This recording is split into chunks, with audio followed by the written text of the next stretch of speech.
Hello everyone, welcome back to my channel kitchen point. હું છું વિજયાબેન ચાવડા. તો આજે આપણે બનાવીશું શિવરાત્રિ એ માટે જે આપણે બનાવીએ છીએ ફરાળી. તો આજે તમને હું સક્કરિયા કઈ રીતે બાફવા તે તમને બતાવશું. આપણે શહેરમાં તો બધે શું કહેવાય, પાણી ઉપર બાફે, ઢોકરિયામાં બાફે, એવી રીતે બધે બાફતા હોય છે. પણ હું તમને જૂનો જે ચૂલાનો રિવાજ છે એ તમને બતાવવા જઈ રહી છું. તો ચાલો આપણે ચૂલો પેટાવીએ. હાલો મિત્રો, જો આપણે એકવાર તો તમને હું સક્કરિયા બતાવી દઉં છું કે આ સક્કરિયા મેં 4 થી 5 કિલો લીધા છે. આજે શિવરાત્રિ છે તો આજે આપણે શેકીશું. આ માટલાની અંદર શેકવાના છે આપણે, એટલે આપણે બાફવાના નથી રેતી મૂકવી, નથી મીઠું મૂકવાનું. ખાલી એમનામ જ આપણે દેશી જુગાડથી જે કાઠિયાવાડમાં બાફે છે એ રીતે જ બાફશું. ગુજરાતમાં તો કોઈ આ રીતે બાફતું જ નથી, પણ તમને હું આજે બતાવી દઉં છું. આજ મેં 4 કિલો સક્કરિયા લીધા છે. જો આવી રીતના ધોઈને ફ્રેશ કરી લૂછી લીધા છે મેં. તો હવે તમને હું બતાવું કઈ રીતે આપણે મૂકવાના. સક્કરિયાને આપણે પહેલાં તો જે જાડા હોય તે લઈ લેવાના છે. અને જે મેં આ માટલું લીધું છે, આ નાનકડું માટલું, હું આ રીતે જ શેકું છું. એટલે મારી માટલી પણ કાળી છે, તમને દેખાતી હશે. તો આ રીતે હું બધાય ગોઠવી દઈશ. આમાં જો આ રીતે ગોઠવતો જવાનું છે. જાડા હોય તે નીચે મૂકવાના છે અને પાતળા હોય તે ઉપર મૂકવાના છે. જો મારી છોકરી પણ મને મદદ કરાવે છે. જો આ રીતે જો આને મૂકી દેશું. લાઈ યશવી મને બેસી જા. અને આપણે ચૂલો પણ પેટાવી દીધો છે, તમે જોઈ શકો છો.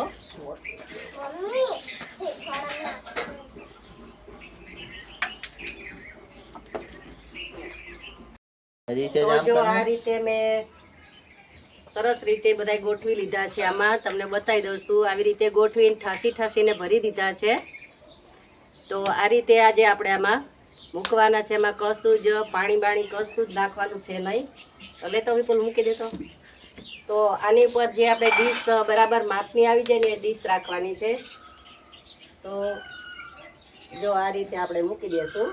અને ઓછામાં ઓછા અડધી પોણી કલાક થશે આપણે બફાવામાં. પછી બફાઈ જશે પછી પણ તમને હું બતાવીશ. અને એનો શીરો કરશું આપણે, તે પણ તમને હું બતાવીશ. તો હવે ડીશ હમણાં ઢાંકી દઈએ આપણે. અને સરસ મજાનું વાતાવરણ આજ તો બહુ સરસ છે. શિવરાત્રિ છે. ભગવાન ભોળાનાથ બધાને શક્તિ આપે અને સ્વાસ્થ્ય સારું રાખે, એ જ પ્રાર્થના આપણી છે. અને આ રીતે આપણે ઢાંકી દેશું. એટલે આમાં હવા ન જાય. અને જો આપણા મેંડા ધોવાડા નીકળવા દેખો છો, તમે જોઈ શકો છો. તો આને લગભગ કલાક થશે. એટલે હવે તમને બફાઈ જાય એટલે હું તમને બતાવીશ.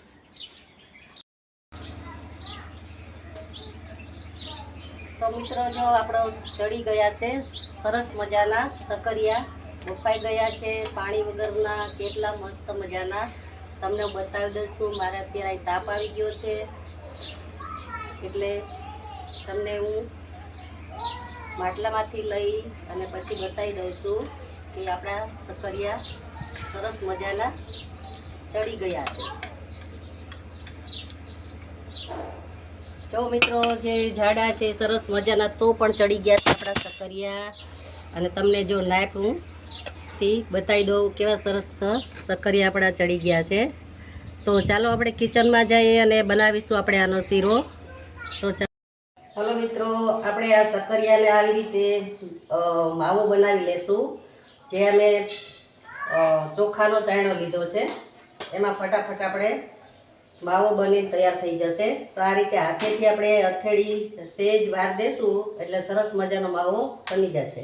હવે આપણે એમાં લઈ લેશું 2-4 બટેટા. તો આ રીતે આપણો માવો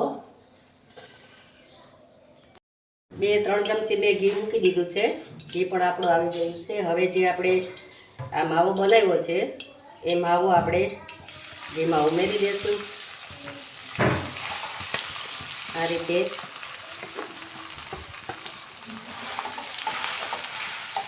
હવે આને ઘીમાં શેકી લેશું. તો આપણો આ માવો છે શેકાઈ ગયો છે. હવે એમાં આપણે ઉમેરી દઈશું થોડું મેં ડ્રાયફ્રૂટ પલાળેલું દૂધ છે તો એ દૂધ ઉમેરી દઈશું. પછી બીજું થોડુંક સાદું દૂધ નાખીશું. જોઈશે તો આપણે વધારે લઈશું દૂધ. હવે એને હલાવી લેશું. આ રીતે મિક્સ કરી લેશું.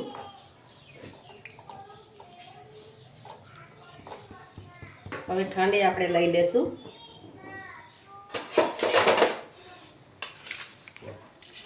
મારે 500 ગ્રામ 250 આપણે સકરિયા છે અને 250 છે આપણે બટાકા. તો 500 ગ્રામનો શીરો છે તો એની પાછળ આપણે 1 ચમચી ખાંડ એટલે કે 5 ચમચી ખાંડ નાખી દેશું. તમે તમારા સ્વાદ અનુસાર લઈ શકો છો. મીઠું ખાતા હોય તો, સ્વીટ ખાતા હોય વધારે તો વધારે પણ લઈ શકો. તો આ રીતે આપણે હવે એને થોડીક વાર ખદખદવા દેશું. અને તમે નવા હોય તો મારા વિડીયોને લાઈક કરો, શેર કરો અને સબસ્ક્રાઈબ કરજો. અને બેલ આઇકોન પ્રેસ કરજો એટલે તમારા સુધી મારા વિડીયા તમને મળી રહે તે માટે. તો જો સરસ મજાનો આપણો શીરો. હાલો મિત્રો, આપણો શીરો બનીને સરસ મજાનો તૈયાર થઈ ગયો છે. તો તમે પણ આ જ રીતે બનાવજો. અને એમાં ભરપૂર સરસ બધો જે મસાલેદાર મેં દૂધ નાખ્યું છે એના તો સ્વાદ જ બહુ સરસ મજાનો આવે છે. તો તમે જરૂરથી બનાવજો.